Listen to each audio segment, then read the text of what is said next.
Assalamualaikum warahmatullahi wabarakatuh. Selamat siang anakku sekalian.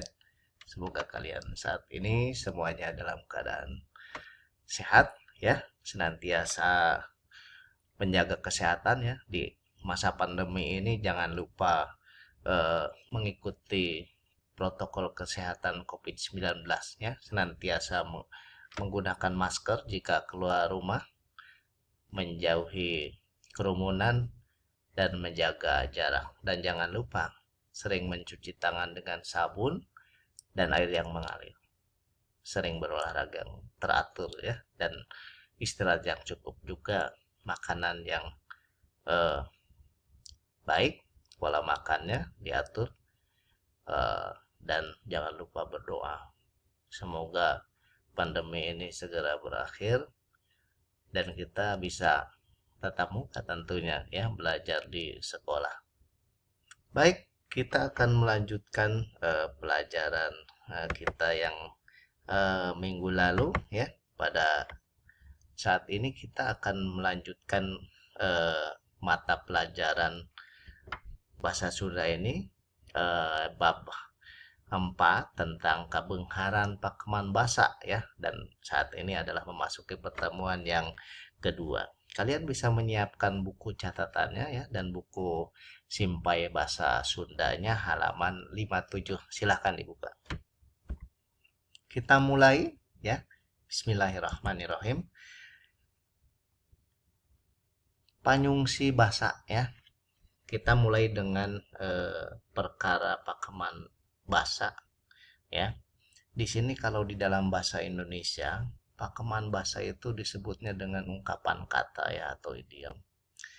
Pakeman bahasa ini merupakan eh, kalimat ya, atau kata-kata yang khusus ya, mandiri, dan bentuk kalimatnya ini sudah tetap, sudah sudah dibatasi dan tidak boleh dirubah, baik itu dirubah isinya maupun ejaannya ya. Tempatnya juga bentuk halus dan kasarnya juga tidak boleh dirubah. Jadi arti daripada yang dikandungnya ini merupakan arti yang eh, arti pinjaman ya, kalau di dalam bahasa Sunda, siloka lakuning hirup manusia, yang tidak bisa diartikan secara langsung menurut arti tata bahasa ataupun arti yang terkandung dalam unsur usulnya ya. Baik, kita akan eh, apa mencoba mendalami ya, mengenai materi pakeman bahasa ini ya. Kita lanjut. Ciri-cirinya bagaimana pakeman bahasa ini ya? Di antaranya kalau melihat dari tadi tulisan di atas, maka pertama, cirinya itu ungkara bahasa ini khusus deh dan mandiri, yang digunakan untuk membedakan masyarakat suatu tempat dengan masyarakat tempat yang lainnya. Jadi bahasanya itu antara satu tempat dengan tempat lain, kalau dia berbicara itu ada yang khusus gitu. Jadi sesuai dengan daerah-daerahnya masing-masing. Seperti kita misalnya di Bekasi, tentu saja mungkin akan berbeda dengan di daerah Depok ya, di daerah Tangerang, daerah Karawang dan lain sebagainya begitu ya. Misalkan seperti di Bekasi kita danta gitu ya, atau dan lain-lainnya kalau di bahasa Bekasi ini. Kalau di sini misalkan yang di pertama itu adalah yang eh, bahasa Kuningan, misalnya di sini teoh ya. Di sini teoh itu artinya handap atau bawah gitu ya. Kalau di Bogor itu ompod ya. Ompod itu sieunan atau borongan apa eh, penakut begitu. Nah, ini ciri-cirinya salah satunya adalah membedakan salah satu masyarakat di satu tempat dengan masyarakat lainnya. Nah, itu salah satunya itu ya, pakeman bahasanya itu. Lalu yang selanjutnya itu bentuk kalimatnya itu eh, apa tidak bisa dirubah ya. Jadi kalau misalkan dari kalimatnya gitu ya, nanti akan berikan contohnya selanjutnya begitu. Kemudian yang ketiga, susunan kata-katanya juga tidak dirubah ya. Lalu kata-katanya juga tidak bisa diganti ya, atau misalnya yang tadinya kasar dibuat dihaluskan, itu tidak bisa ya dalam pakeman bahasa ini. Lalu yang kelima, arti yang dikandungnya itu merupakan arti pinjaman gitu, bukan yang sebenarnya begitu. Nah, contohnya misalnya, wah haji etamah ngepel pisan ya. Wah haji etamah ngepel pisan. Ngepel itu artinya eh, eh, apa namanya? Mengepalkan tangan. Tapi kalau dikatakan di sini, oh wah haji itu mah ngepel, mengepalkan, artinya itu pelit gitu ya. Nah, itu contoh bahasa pinjaman atau pinjamannya ya. Lalu yang keenam, arti yang dikandungnya merupakan perbandingan si lokal kuning hirup ya. Nanti ada contohnya. Yang ketujuh, arti yang dikandungnya tidak bisa diartikan ya seutuhnya menurut arti tata bahasa ya. Nah, kita lanjutkan ya. Kita lanjutkan. Ada rupa-rupa pakeman bahasa. Pertama adalah babasaan ya, babasan. Babasan itu adalah eh, kata-kata ya, atau kalimat kumpulan kata-kata ya yang mengandung arti pinjaman atau hiasan. Nah, babasan ini tidak bisa dirubah, dikurangi atau dilebihin atau dihaluskan. Contohnya apa? Misal kalau dalam bahasa Sunda tuh ya ada hampang birit. Nah, itu artinya itu gampang disuruh babari titah ya.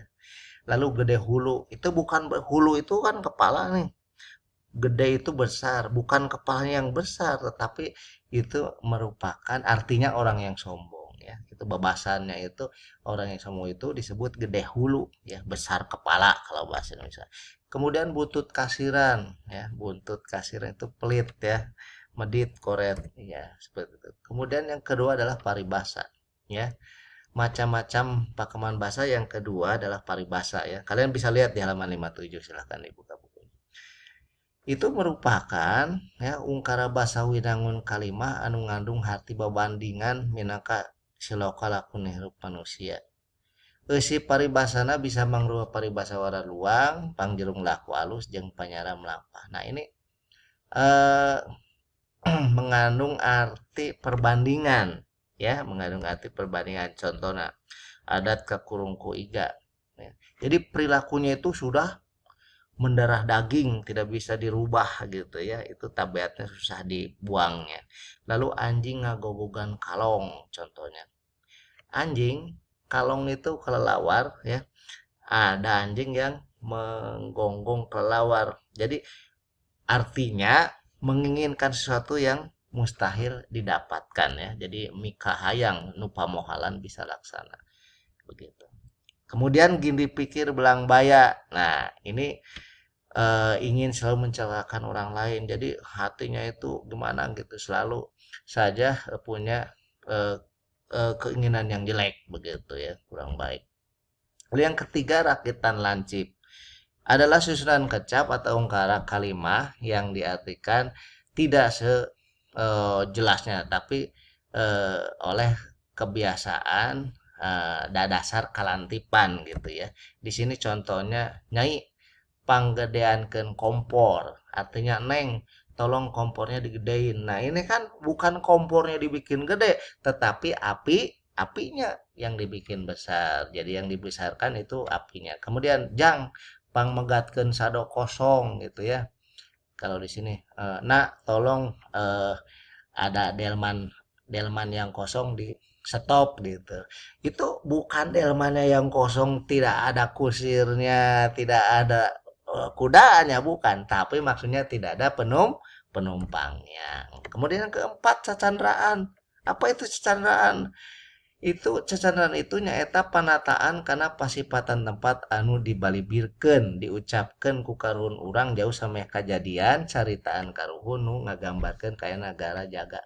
Nah, jadi ceritaan orang dulu ya, orang dulu, zaman dulu ya, ketika mengatakan bahwa oh nanti negara tuh akan seperti ini, itu baik itu yang menggembirakan maupun yang menyusahkan. Nah, ini contohnya ya, Bandung heurin ku tangtung, artinya Bandung padat penduduknya. Ternyata benar sekarang padat penduduknya.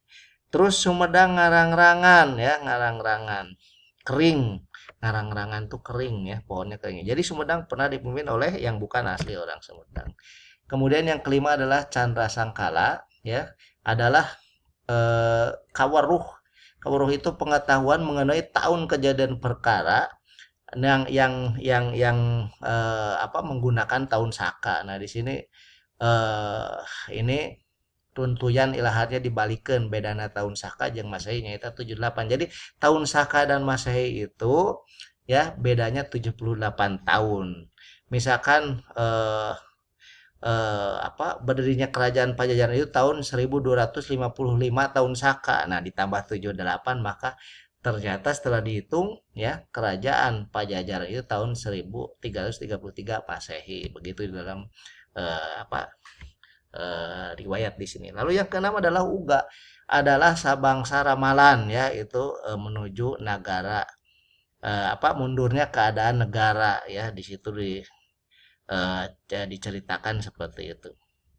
Oh, mohon maaf. Tadi yang Bapak jelaskan ternyata nomor 6 ya. Jadi yang ramalan ini yang nomor 6. Sedangkan yang nomor 5 tadi adalah eh, pengetahuan mengenai tahun kejadian perkara. Nomor 6 dilanjut ya, contohnya Sunda Nanjung Mundu Pundung Kacika Pundung geus baik deui. Nah, artinya orang Sunda akan naik derajatnya jika kepribadiannya itu dan perilaku orang Sunda itu sudah kembali kepada dirinya begitu. Lalu yang ketujuh adalah Caturangga, yaitu pengetahuan untuk mengetahui baik tidaknya watak kuda. Jadi ini tentang kuda ya. Misalkan Wisnu Murti artinya watak kuda yang baik ya. Cirinya itu semua bulunya hitam ya. Ini contoh-contoh dari pengetahuan tentang kuda. Lalu selanjutnya tentang panyaraman ya. Panyaraman itu adalah runtuyan kecap atau omongan isinya tentang panyarek sangkan ulah milampahi pagawean lamun dipilampa bakal mamalana. Jadi larangan yang tidak boleh dilakukan. Kalau dilakukan nanti apa namanya timbulnya tidak baik gitu. Misalnya ulah diuk punya lawang pantau bisi nontot jodoh gitu ya. Pintu itu kan adalah jalan untuk orang lewat ya, tentu saja jika kita duduk di sana akan melangi orang lain. Oleh karena itu ditakut-takuti dengan nonton jodoh atau jomblo gitu ya gitu. Nah, oke itu saja materi untuk hari ini ya. Kalian lanjutkan dengan mengerjakan tugasnya nanti ya. Catat materi yang sudah ada di sini ya di buku catatan kalian ya. Kemudian isi biodata dan abriansi, kemudian kerjakan tugas latihan soalnya di Google Form. Jangan lupa ya, jangan sampai tidak. Karena kalau kalian tidak mengisi di Google Form, itu berarti data kalian tidak masuk, dianggap tidak mengikuti pelajaran. Itu saja yang bisa Bapak sampaikan pada hari ini. Semoga kalian tetap semangat walaupun kita masih belajar di rumah. Ya, selamat siang. Wassalamualaikum warahmatullahi wabarakatuh.